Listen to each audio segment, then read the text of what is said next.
to teach teens about healthy versus toxic love. అమ్మాయిలు అబ్బాయిలు ఒక ఫంక్షన్ లో లేదు కాలేజీ ఫెస్ట్ లో అనుకోకుండా కలుస్తారు. కలిసిన తర్వాత ఏం చేస్తారు, ఓన్ విష్ చేసుకుంటారు.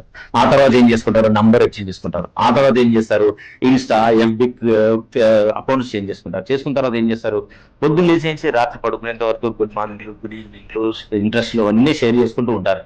ఏదో ఒక పాయింట్ ఆఫ్ టైంలో వాళ్ళిద్దరి మధ్య స్నేహం కాస్త మన ఇద్దరు ప్రేమలో ఉన్నామని ఒక భావన కలుగుతుంది.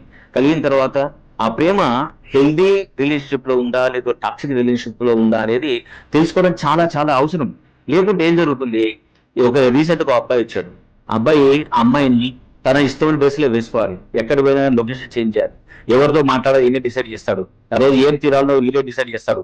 ఇలాంటి రిలేషన్షిప్ లో ఉన్న వాళ్ళని మనం హెల్దీ రిలేషన్షిప్ అని అనలేం కదా. ఇది very toxic relationship.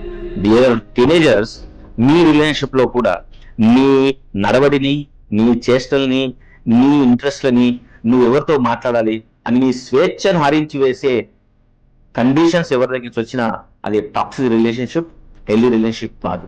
Healthy relationship అంటే ఏంటి, నీ స్వేచ్ఛని, నీ ఆలోచనని, నీ యొక్క మన నడవడిని నీకు మాత్రమే అలో చేసేటట్టు చేయగలిగే వ్యక్తి, వాటి గురించి కామెంట్ చేయకుండా, నిన్ను కంట్రోల్ చేయకుండా స్వేచ్ఛగా ఉండేట్టుగా చేయగలిగే ఏ రిలేషన్షిప్ అయినా సరే అది చాలా హెల్దీ రిలేషన్షిప్ అని గుర్తించి please check this toxic versus healthy relationship, then your life become more progressive.